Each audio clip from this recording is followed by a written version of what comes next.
Welcome to the Good Morning Education Show. My name is Rotimi Eitayo, and it is another day, it is another time for your favorite show online, the Good Morning Education Show. We always love to say this, and I'm always excited about saying it. It's always a good morning. It's always a great morning on the Good Morning Education Show. Please tell us where you're joining us from, tell us your location, tell us where you're streaming from. Of course, let us know if this is your first time as you join us on the show. I'd like to say thank you for all those who've consistently joined us on the show, who contribute, who ask questions when they can, and of course, who also make the show and contribute to the show, make the show a great one indeed. Today is going to be a great day. It's going to be an exciting time because we're going to be talking about something interesting, something I believe that we all will find interesting and useful as we have the conversation today. And on the show, we are always joined by exciting and fantastic people, experts in their own right, who are actually going to share their own thoughts, their own views, their own perspective on the matter on ground, on the subject matter on ground.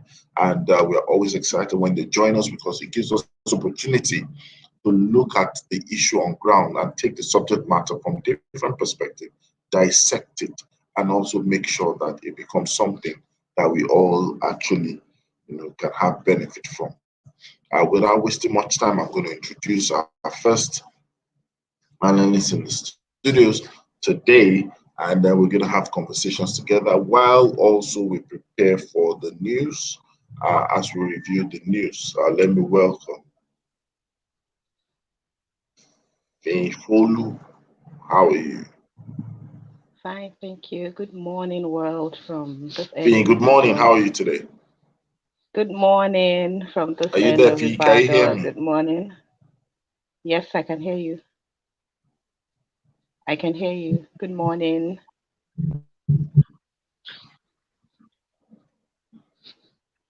Okay. Looks like you can't hear me. Good morning, I can hear you. Fantastic, fantastic, fantastic, fantastic. Yes. All right. Okay. So, how's it been? How's it been? It's been fine. It's been well. We're moving, making progress, touching the Hello, can you world hear me? from. Yes, I can hear you. I'm not sure if this is from my end. Hello. Hello, I can hear you. Okay. Okay. Good morning, everyone. Good morning, Fifoli. And here we have Timmy, Tiff. good morning. Good morning, Mr. Good morning. Adeosi. Fifoli's internet is so crisp. The clarity of her picture. That's that's how we know how correct the internet is. Rotimi, your own is not. Thank you. It's getting better. Okay, we can see Rotimi's pimple now. Oh, wow. Don't mind me, you don't have any. Good morning, everyone. You want me to turn you to prayer requests? Good morning, good morning, good morning. Okay, How so are we're you? going to just move straight to the news. And when we come back, we'll review the news together. And of course, welcome those who also join us along the line. So, ladies and gentlemen, this is the Good Morning Education Show. Please do not go anywhere. We will be right back just after the news. Thank you.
welcome to the Good Morning Education Show. And I would like to thank everyone for joining. If you're joining from wherever you are, please do let us know.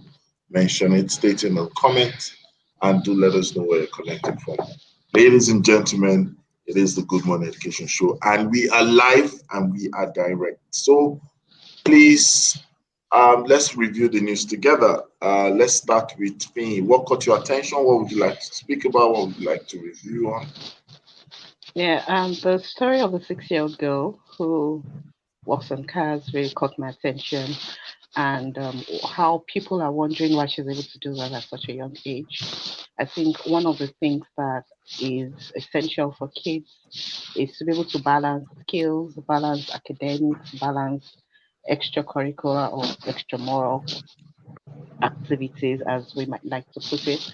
But for her to be able to, because some of the way the things she's learning, and the things she's able to do, one, it may be innate that she just likes to fix things.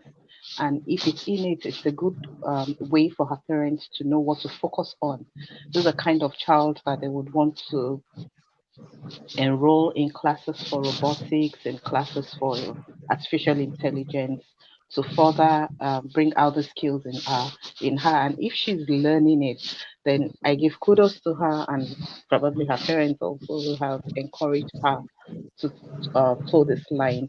I know it's not something that is very common. It's something that sometimes we feel, why would a girl for that matter, be fixing cars? Why will what's she looking for? She should be in school and all of that. But the skills that she's learning doing this thing, either as a hobby or as something she wishes to pursue in future, are going to find their way to help her in the classroom, to help her as she faces life ahead of her. So yeah, that really caught my attention, and I say kudos to her, and more literal grace to her wrist.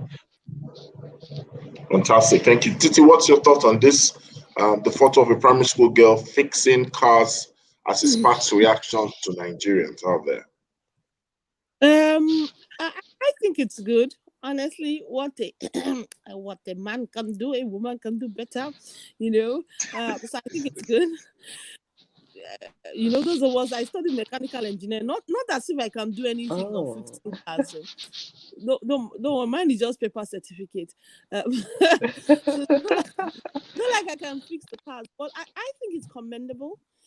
I think it's commendable in three things. One, a child can learn skills. I think that's what's, for me, the first thing. You don't have to wait till the end of secondary school, end of university. They can learn skills along the way, which is good. There's nothing that's really a boy or a girl job or a boy or a girl skill. I think that's the second point. So that's good. So for them to allow her, and she's good at it and dedicated, I think it's fantastic. However, the caution that I want to throw is, in terms of protecting her. Remember that when you throw a girl child or throw any child into an adult environment, there's a high possibility of abuse. Do you understand? It's the same way when a child goes to hawk, and they say, come inside and collect your money. There's high potential for abuse, and I think for me that's really my concern. How do her parents or her guardian balance that ability to protect her, to ensure that she's learning a skill, but she's protected, she's shielded, and importantly, she continues to go to school, so that beyond the skill, she will learn how to up her game. So for me, that's really what I would say. But I'll take commendable. Thank you so much. So we'll go to another news which speaks about shortage of teachers. Kogi schools turn to PTA for help. That's the news that caught my eye. Really, that's the news that caught my eye. And I was reading the story, and I was very. So what it is that Kogi State has been short, like every other state is short. What has happened to them is that, unfortunately, a lot of the government that would approve recruitment of teachers would only approve it in their second, for their second term. So what has been happening is that they will say, okay, they will recruit maybe this amount of teachers, but when they don't, because they didn't get the re-election bill, then it doesn't happen. So formally, they've not recruited since 2014 for primary and secondary school children. And what has been happening is that every year people die, people retire. So the numbers have been dwindling. Do you understand? So in 2015, for primary school, they had 23,000 teachers. But as of today, they have only 16,000 because people have died and there has been no recruitment. Same thing with the secondary school when they had 9,000 in 2011. Now they have 3,000 in 2021. Okay, so they've had that problem. So they say in some schools you can go, it's just the principal, whatever, and 10 other people. So people are teaching all sorts of subjects, right? You know, it's really been terrible. So and then they recently did a screening in like 2018, 2019 that then even reduced the numbers, put some people on hold because they were not cleared. Now, the beautiful thing is that they've now looked to the PTA. And what it is that the PTA is helping with a bit of the recruitment and paying of the salaries. Such that, you know, if it's under government, then, you know, government is the one that is paying the salaries. But the PTA, they do it in such a way where the PTA helps, they kind of pay it partially or temporarily as a means to get more teachers into the system. Honestly, I think that is what I call creativity. And I think that thing is just commendable, whereby you realize that you realize that your government, you've been waiting on the government and they've never met up, and you decide to find your own way out of it. And let's be honest, isn't that the story of Nigeria? It's like how we wait for them to give us light. After a while, we buy inverter, we buy better pass my neighbor, then we buy bigger generator, or you don't have water in your house because water works has not brought water, and then the next thing you do your own borehole, you know, or they've not been emptying your dustbins for you, and you then call those people that move around to come and be empty. So it's not surprising, but I think it's commendable. To be honest, that's what I think. I think it's commendable as we look for solutions. It's what we've been saying, that let's not look only to the government. You know, let's continue to look for solutions that involves the private sector, that involves getting corporates in creative ways to get these things done. And I think lastly, what I would say is that let's see how we can use technology. Let's see how we can use technology to get this done. Because if we get a few teachers together, prepared digital content, put it there, then a lot more students can get it, work done by few teachers, but reaching a lot more students. So that for me, that was just the most interesting headline. Okay, so Finny, do you want to add something to that? Yes, I would say that it's a good way. The solution. It's a practical and a creative way. It could even be money saving in some respects. For instance, if they have if they have parents on the PTA who are teachers or who have a background in education and are not willing to go into full-time teaching, they could have them volunteer to teach subjects at specific times. So they can look at their timetable, look at their schedule, and say, "Oh, I can come in for so many hours in a week, and I'm able to teach this class. I'm able to teach that class." This is the school. This is Kogi schools practically saying that we're not we're not seeing the problem alone.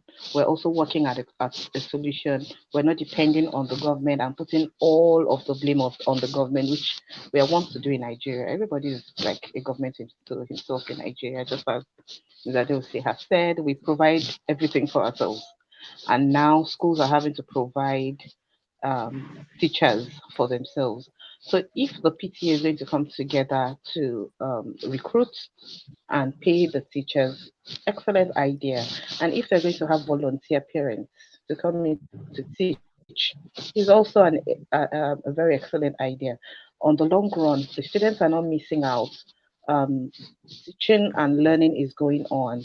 And at the end of the day, the goal of getting the kids actually educated is being achieved. All right. So while you're speaking, we had Grace gently slipped in. Grace Amoka, good morning. Good morning, Mr. Rotimi. Good morning, Fing. Good morning, Niger Good morning, kids. Grace. It's so good to be here. Good morning. Good morning. Good morning, Niger kids. It's good morning, Titi. Don't let that break it. All right. Don't mind Rotimi. Oh, sorry. Good morning, Titi. You just use it for gamification. You get a worksheet. All right. So, Nigerian man celebrates getting his first degree from Sudan. Photo of certificate sparks reaction. Why is that news, though? Please, why is that news? Where is that news? I don't get. Why is that news? I'm going to put out my own TT bags in 20 something bags online. Yeah. So why is that news? I looked through the news expecting something more, and we're like, now wow, why is that news? I know people are reacting and saying, "Oh, that's not his first certificate; that he got secondary school certificate." But I just thought this is when we don't have anything to do. You know, when you are playing on the streets of news. Next.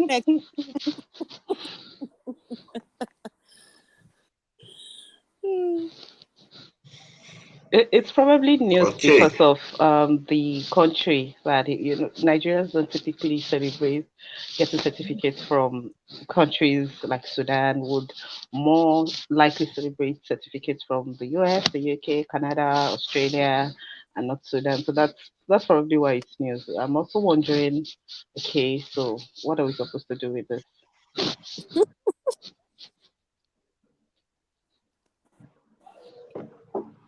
Okay, so let's move to the next one, which is woman breaks UK university record as she graduates with first class in law. Social media reacts. Okay, now this is news. Well, so this is newsworthy. But the news if you read the details, the news was whether it's real or it's fake. That's actually when I read the details, because they were saying that the letter that she put beside from the school congratulating her was had some typographical errors. So they're doubting whether. I'm telling you, they're doubting whether this thing is. That's why I say that some of these things. So they're doubting if this thing is real. And nobody's sure. You see, that's why all news you have to take it. You have to go through the details. A pinch of salt. A pinch of salt. Yeah. Okay. But then typographical so error does not necessarily mean you can't be first class graduate.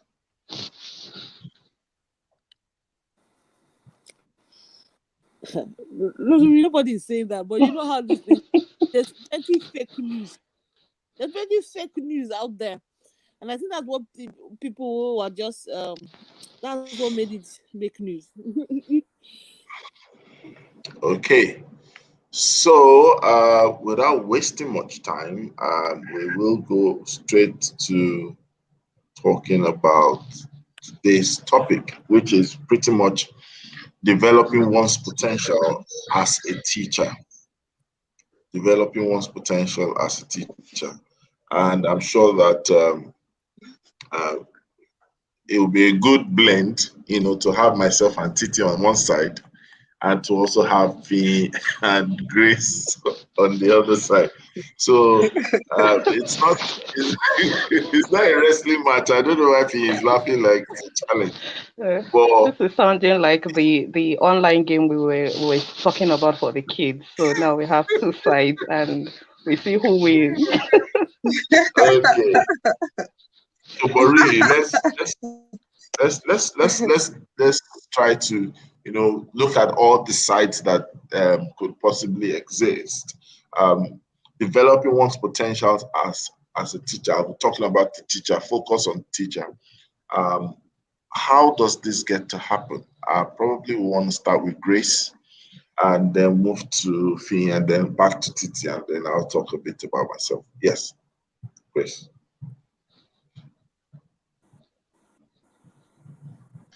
Okay. So thank you very much, because Fia and I have already won this wrestling competition. So just give us our prize. Let's just be going home. But then developing one's potentials as a teacher, for me, the word potential speaks to capacity. So it's like a latent quality that exists, but it cannot just be left in that form. So it's like raw material. I have the raw material to make ogi, but if I don't, turn it into ogi and the other things that I can get from it, so I can get kunu and I can get ogi, and I can also get food for my goats, But if I don't turn it into all of those byproducts, is just going to remain raw material. So I believe that teachers already have that those qualities, but then they need to be developed, and it's important they develop those qualities so that they will be able to be leaders in the classrooms that they work, in the schools that they work. That whole, so the public school system, for example, at least around here, you meet teachers that have been in the system for 30 how many years, and they've not gone on any training, they've not improved themselves in any way, so they're still using methods that are very archaic, and it doesn't benefit them, it doesn't benefit the children that they teach, and that's one of the major issues we're having in the education sector. So I feel this is very, very important, and it's a conversation that we need to keep having, to just encourage teachers that you're developing your potentials is not solely for the benefit of the school. So I hear a lot of people say, oh, they don't send us on trainings and stuff, and I'm like, when you send yourself on trainings, who benefits from it? So we have this ideology that we're doing someone else a favor when we develop ourselves, but like we need to understand that when I develop myself, it is first for me, because knowledge, I don't think knowledge has this depreciation thing where you buy a house today and immediately you get it starts to depreciate. But then knowledge is your own, so nobody's going to come and carry it out of your head and say, oh, I paid for this knowledge for me to send her on a teacher training and things like that. So I feel like we need to take that responsibility first, such that even if the institutions that we're working in, they've not caught up to making it a priority, then we can just push ourselves and do more, because we have a vision, we have what we're looking to. The conversations we've been having all through the weeks that I have been here have been around how to develop the sector, how to develop our schools and things like that. It requires us taking that that first step to say, I need to do this for myself, I need to do this because I have a vision of what my school should look like and the entire sector. So I'll just leave it to Fee to continue, I think. Thank you. All right, Fee. Okay, so I'm taking the baton. I'm taking the virtual baton from Grace at this point, and saying that developing oneself is not really, and it's not only limited to being a teacher. If one is not focused on personal development and on self-development, first of all, as a person, irrespective of what sector they're in, then it's not good. It's not something that is profitable for their career development. Now, talking about teachers specifically, there is a need. I think we generally have like two sets of teachers: those that are there because they really, really want to be, and they have interest in teaching. They really want to impact lives, and those that are there just because, well, it's a stopgap, and for now, that's what picks the bills. And going taking that further, it shows in the way individual teachers put in effort into their personal development, how they see giving more and giving the best of themselves to their students. Just as Grace has said, if my school, for instance, sponsors me and says, "Oh, go for this training," whatever I learn there, yes, I can use it to advance the objectives and the purpose of the school, but nobody takes it from me. It becomes mine. The knowledge is mine. How I expand on it, how I share it, how I disseminate the information I get is completely and entirely up to me. The teachers need to see their potentials, not just certificate potentials now, not just paper potentials, and say, okay, in my so many years of teaching, I've added the certificates, I have added all of this. How about personal potential, or personal skills, personal attributes that teachers have that would help in furthering the learning process for their students.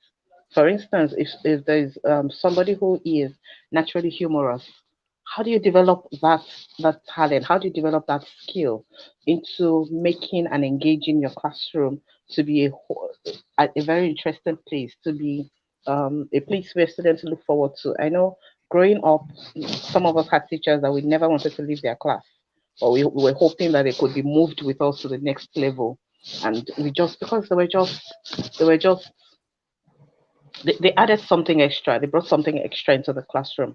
So I would say that for developing potential as a teacher, we should look beyond the paper. We should look beyond the certificate and the bragging that comes with it, and be able to say, okay, what are the things I'm naturally endowed with that can help me, that can further move me, that can move me forward as a teacher to be more impactful, to be more um, to be more effective in the classroom.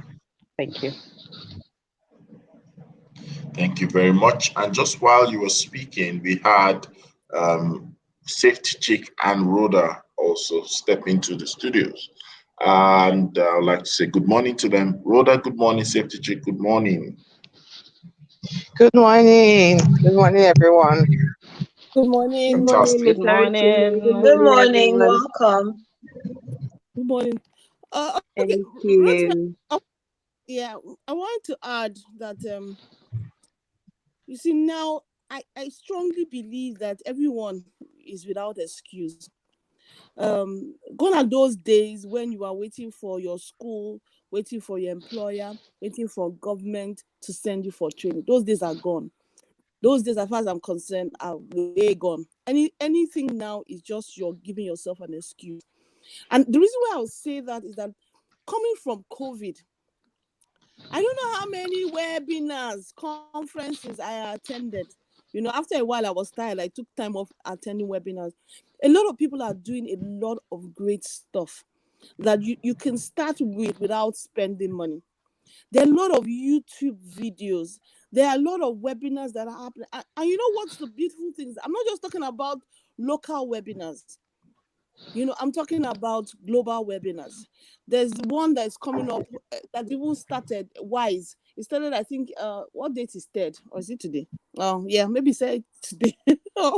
you know, and they're going to be talking about different things. So that means there are opportunities for you to learn. There are WhatsApp group. Look at Iben's CME University, whereby he's always dropping all sorts of videos on all sorts of things for people to learn. So it means that now your ability to develop your potential has the barrier, the entry barrier is much lower. So it's easier. And that's before you then put money to where your mouth is. So to all the educators listening out there, if you're not educating yourself, if you're not improving yourself, you have yourself to blame. And I think there was something Safety Chick said Was it yesterday or today? If you're not moving forward, the truth is that you're moving backwards. Nothing is standstill. So if you've not opened your gone on YouTube, done research, read an article, read a newsletter, and we are in the month of March, and you're out here listening to me, sister, brother, you're not developing your potential. Because you have to constantly be open to what's happening out there. What are people doing? Okay, I mean, Kaduna, what are they saying? They're doing in Abuja, or what are they doing in the UK? Have you joined, various groups? Have you signed up for a number of newsletters so that you're keeping abreast of what's happening in your sector beyond what's happening in the country? So what I want to say about developing your potential is that now, since coming from last year, as far as I'm concerned, you're without an excuse. If you're not developing yourself, it is 100% your fault. It's not your school's fault. It's not your employer's fault. It's not because you don't have money. It's your fault. And what's going to happen is that if you don't develop yourself, you're going to be left behind. You're going to become obsolete. And anything that is obsolete is going to get thrown away. So it's really important. Don't give yourself an excuse why you don't know how to use technology. It's your fault. Go and learn. People are doing this. Your school has not said, it's your fault. Go and look for free resources to go and learn first. A lot of people are pushing. Yes, so a lot of people are pushing out. Go and follow educators on Instagram, on social. You see, you're not on social media. Are you a 21st century teacher? You're not on social media. Social media waste time. Social media waste time for people that are time wasters. But it's also a wonderful place to learn. Go and see what teachers are doing on social media. Go and follow, teachers of Instagram, what people in the UK are doing, what people in the States, in Australia, and Canada, what teachers are doing in their class. Be motivated. Go and learn about arts and crafts that you can use for your class. All this on the streets of social media. It's a two-edged sword. It can be a time waster for someone that doesn't have any destination. But for someone that has destination, go and follow people on LinkedIn. You'll be amazed. I listened to someone, you're complaining about your job is bad. I listened to someone recently, and she told me how she got a job from LinkedIn. She said she wasn't even applying herself, but she had said being active on LinkedIn. The next someone reached out to her, and then she got a job for a particular role that she had been asking in her current role for them to give her. But it is there. Sometimes when you stay in a place too long, you become see finish. And all this was from social media. So without excuse, enough of Titi's rants. Let me allow Rhoda and Safety Chicken.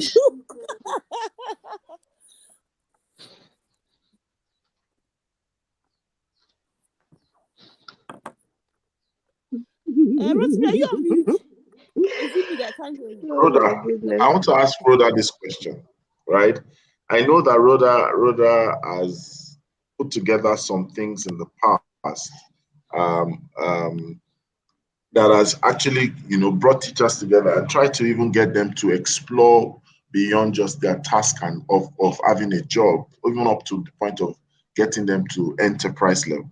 So Rhoda, I want you to share your thoughts. How do we get teachers to build and develop their potentials, or how do they harness those potentials? I would like to hear from your experience, Rhoda. Oh, Rhoda just disappeared. Wow. Okay, so Safety Chick, let me ask you this question. What do you think will be the limiting beliefs that some teachers might have? Titi has actually addressed some. What would you think would be the limiting beliefs for some teachers towards developing their potentials? Oh, well, I think that some teachers are afraid. I think that some teachers are afraid of, what's coming. And the truth is, you can't respond to fear by being static. If you're afraid of what is coming, and then that now makes you paralyzed to even take any action, what you're afraid of is still going to happen. So the best bet is, okay, yes, you are afraid the world is changing. They're saying everything is tech. You are not really good at tech. There is a way to learn. I used to say that I'm not a techie person, and I think I still say that, but I'm not a techie person. I've developed 2 apps by myself. How? I went to learn. I asked questions. I made an effort to just find a tool that can make it simple to create the app. So I'm not writing code, that I'm using a tool that can make. So there are ways to do everything in an easy way. So we got to identify what is that thing that is making you uncomfortable, afraid of the future, that is making you paralyzed. When you come face to face to your fear, then the next step is, what are you going to do? Like, you keep denying that the fear even exists, you won't do anything and you'll be paralyzed, you won't make any move. So many people are afraid of the future, and it seems like, oh my God, if I don't move, or everybody's now doing Instagram reels. I don't know how to do Instagram reels. Hey, I'm being left behind. Ask yourself, what can you do with what you have? It's true. What can you do with what you have? So you can't do Instagram reels, you cannot be pointing up and down. Okay, do you have short? I'll give you an example. So because currently I really do not have the time to do that Instagram reels drama, that Instagram reels is something that Instagram is pushing now. What did I decide to do? I decided to say, what do I have that can still feature on Instagram reels without stressing myself? And I have several TV interviews. I decided to go to all of them and start cutting out short sound bites that would go on Instagram reels. Am I achieving Instagram reels? Yes, but am I doing all the drama with it? No. So it's the same thing. Anything that you are trying to do, and you feel you are being left behind, you feel fear, ask yourself, what is the easiest way? How else can this be done to still achieve the same result? I think that when we begin to teachers begin to look at it from that, it will remove that fear, and they'll be able to should I say, take necessary steps to help themselves. So there's no need to get paralyzed. Just ask yourself, with what I have, with the part I'm good at. So you're not good at maybe doing videos, but you are good with doing voice messages, podcasts. Then do podcasts. There's no rule, that there's no one size fits all. Find the way where your own strength lies, and then maximize it as much as you can. Thank you so much. And Rhoda is back. Rhoda, I hope you Sorry. remember the question. Yes. I think there are 3 buckets of groups of teachers that we're looking at here. And I think that it's simple. I think just you would categorize the background or the community and the environment where teachers find themselves. It's easy to say what kind of groups they are in. There's low income, there's mid income, there's high income. All of those communities, I think, is the community of teachers we're referring to. So I think even in us talking about how to develop one's potential, I'd like to come from the angle of what cuts across everybody within in these groups, because there is a minimum standard that applies to every teacher, and in being what they can be, and because discovering their own potential, there's a minimum standard, and that minimum standard should apply to all, whether or not you have access to resources that helps you to get into social media or not, or whether you have tools like your teaching aids and all of that can help you, or that can anything that you generally just have access to resources that can help you build your portfolio and your potential. So for me, I also always like to look at it from an institutional perspective, where from the public and private sector, who are we referring to? How are we going to be able to support them?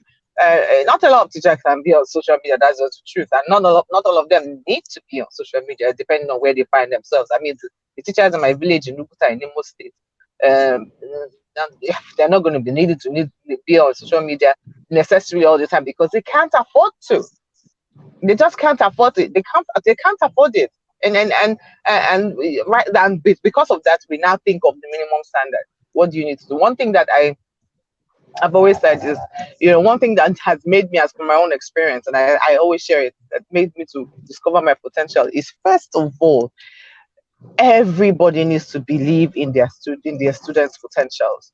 If you just know that your child or the students in your class can, if the word can, I can, they can, it is what characterizes what you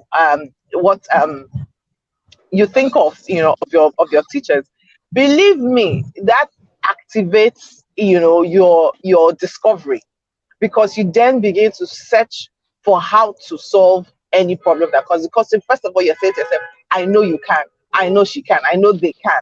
And so you begin to design things and search for things that are going to make it work.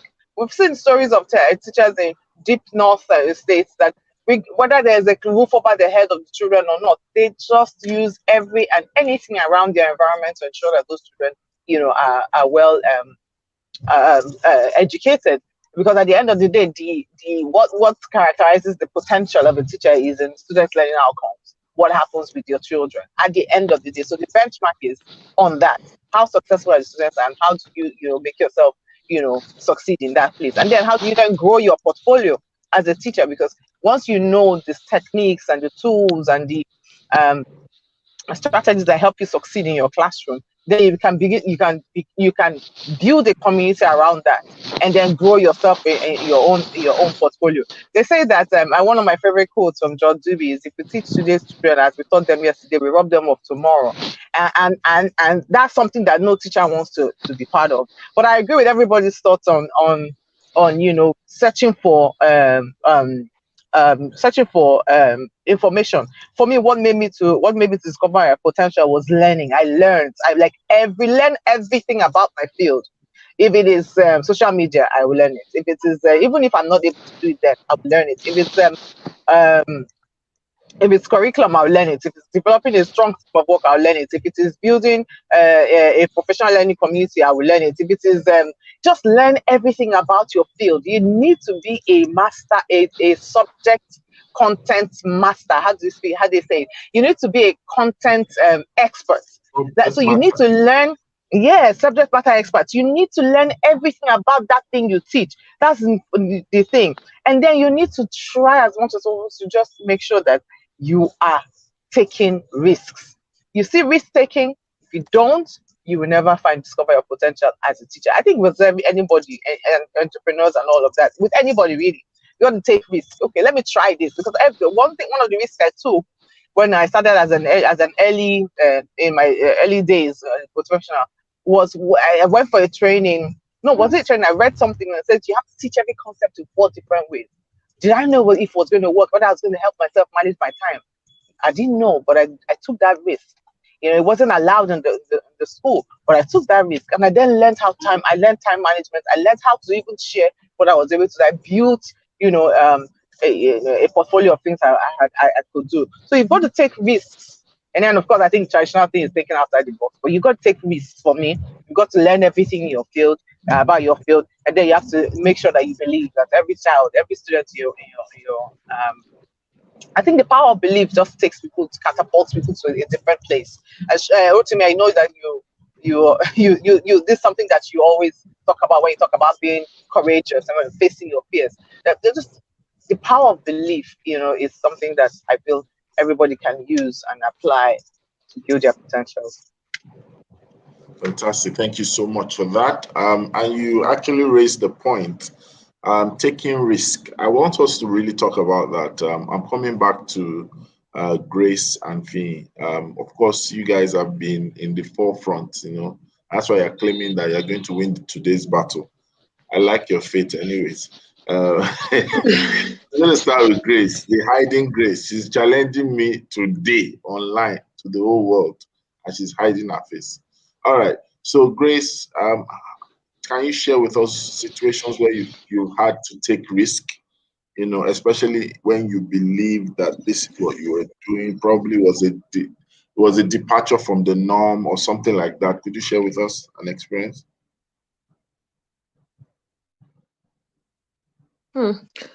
Okay, so I'll share my experience working in the low-income communities here in Kaduna.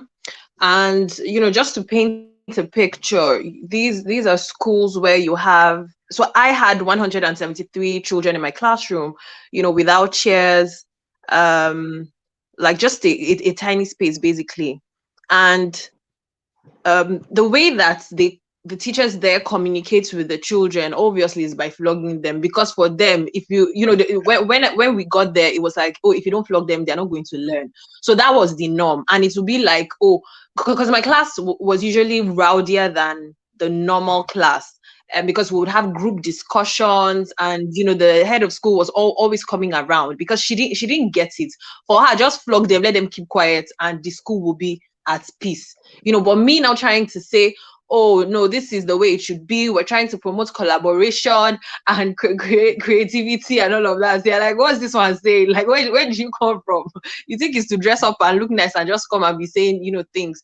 But one of the things that I was able to achieve from that is making learning possible. Like, I literally developed the science of learning in overcrowded classrooms. And that's one thing for me. I feel that, like Rhoda said, in whatever community a teacher finds themselves, you need to just keep thinking solutions, innovation. How can I? So it's not a question of, once you clear the question of what I want to achieve, what's the vision?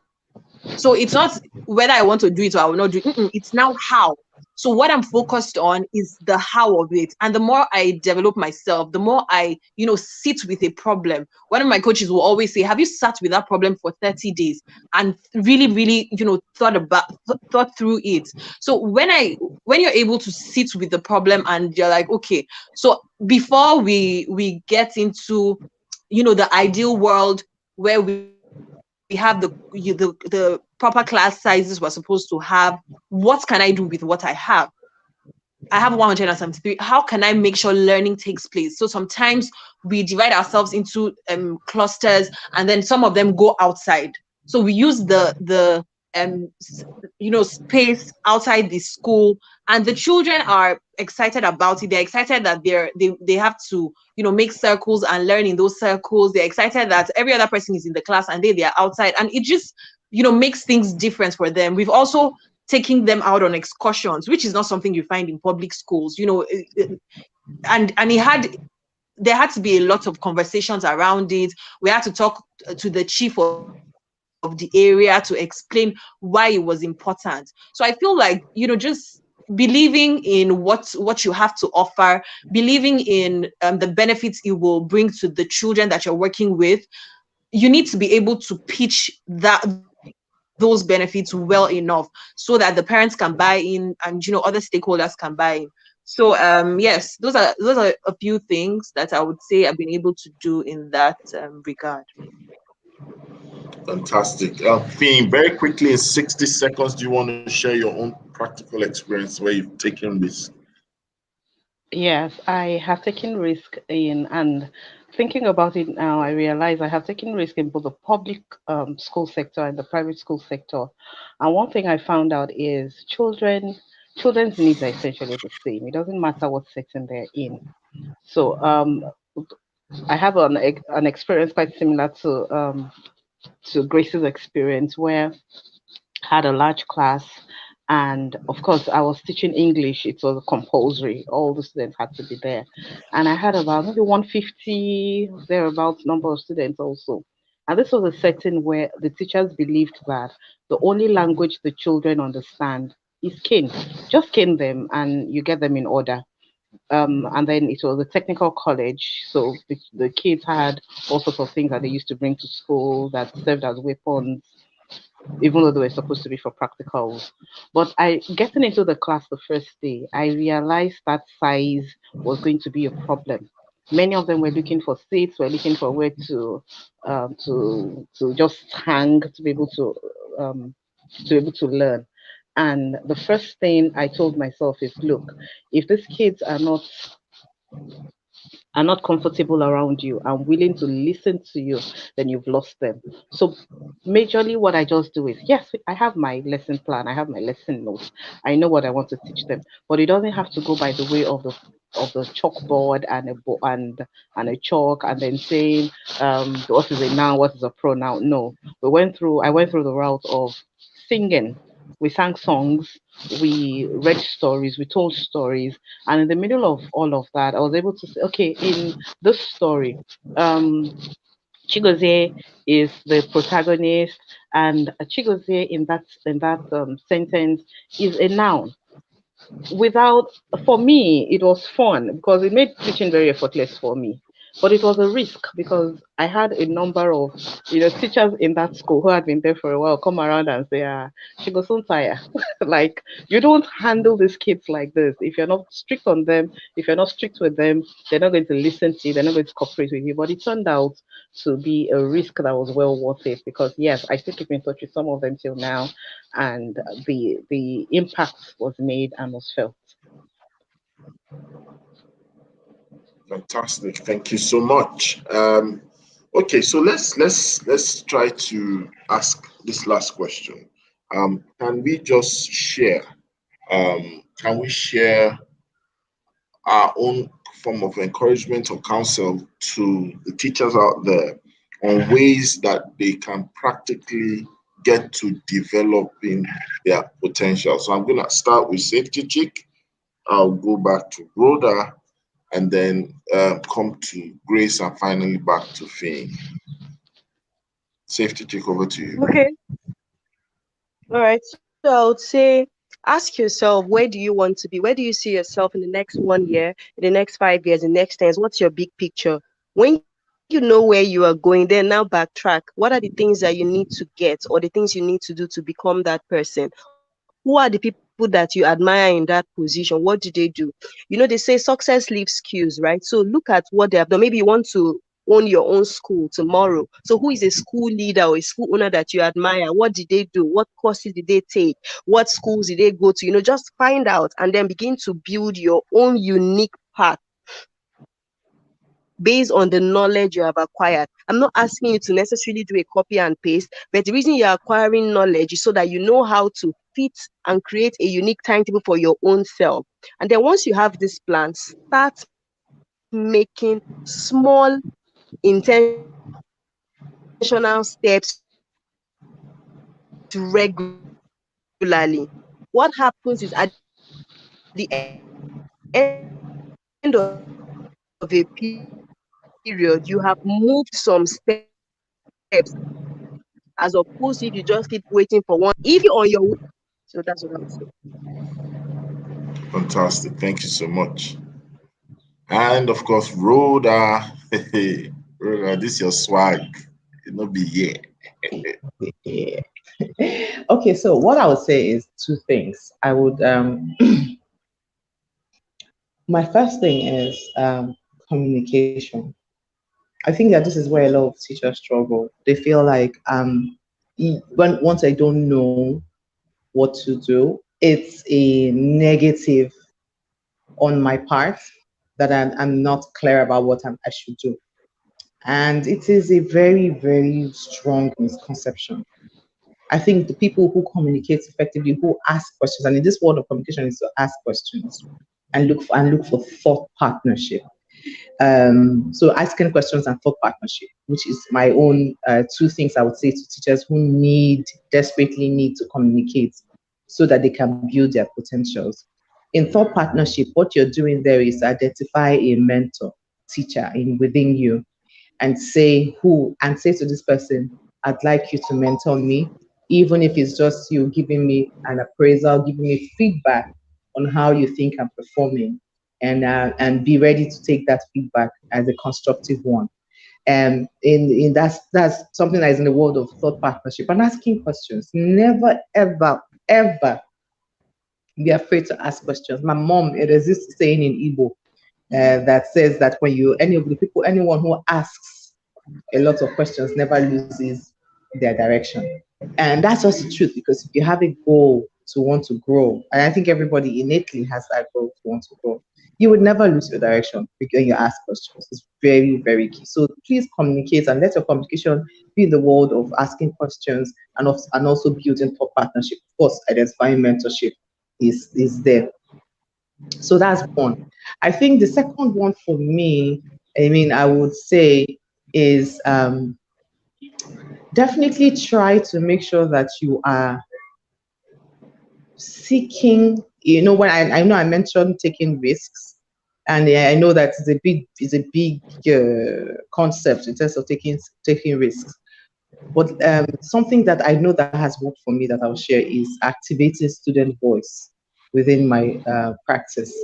I can tell you for free that I learned so much so much from activating student voice and choice, not just voice and choice. Whenever I opened up my classroom for opinions, and I opened up my students for giving me feedback, and I opened up my students in trying to make sure that they, told me how best they think they can learn, or how best they think we could approach a class.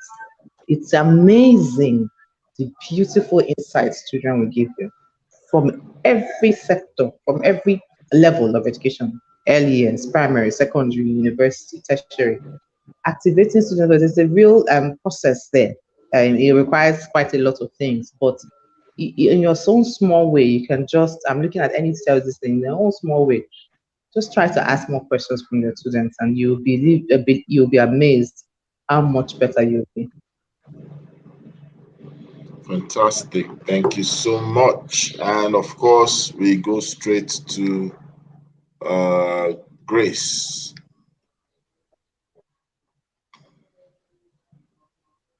Okay.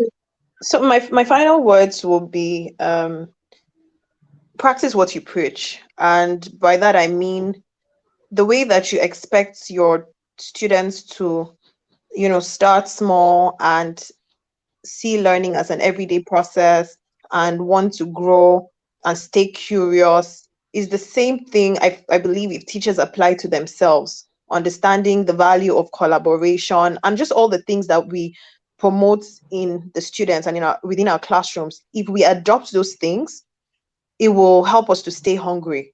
And, like everyone has said, have a vision and start small towards, take little steps towards the achievement of that vision. Everything that you need is within your disposal. You just need to, come out of that shell and reach out when you need help. There's nothing wrong with needing help.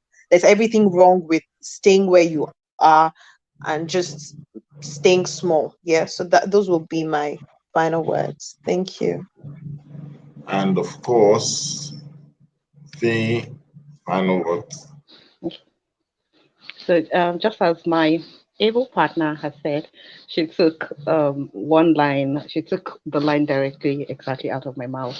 My advice to teachers would be hungry, be really hungry.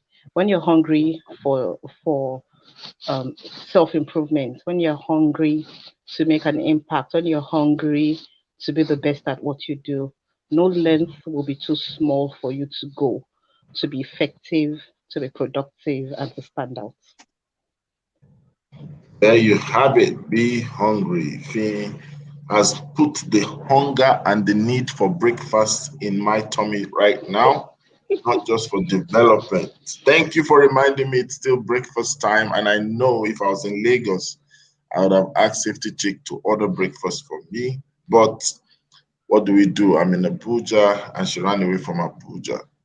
But we'll play catch me if you can't till I catch her, don't worry. So thank you so much. It's been a great time today. Grace, I'm getting closer to your location and I know that we will see somehow. Thank you, Fee. Thank you, everyone, for listening. Thank you, everyone, for sharing your thoughts. And I believe we're going to be having a greater time tomorrow. Now, understand this. Before the ladies say it, I think I shouldn't be marginalized. I also need to tell you that it's always a great morning on the Good Morning Education Show. So, ladies and gentlemen, as we end the show, I want to give the ladies the privilege to roll the show out. So, ladies, over to you. It's always a great morning on the Good Morning Education It's always Show. a great morning on the Good Morning Education Show. Ugochi is the one that said I want last watch. We are here. Ugochi, are you there? Always a great. I was the first to say it. It's always a great morning on the Good Morning Education Show. All right, take care. Have a great day. Fantastic day ahead of you. Take care. Bye. Bye, everyone.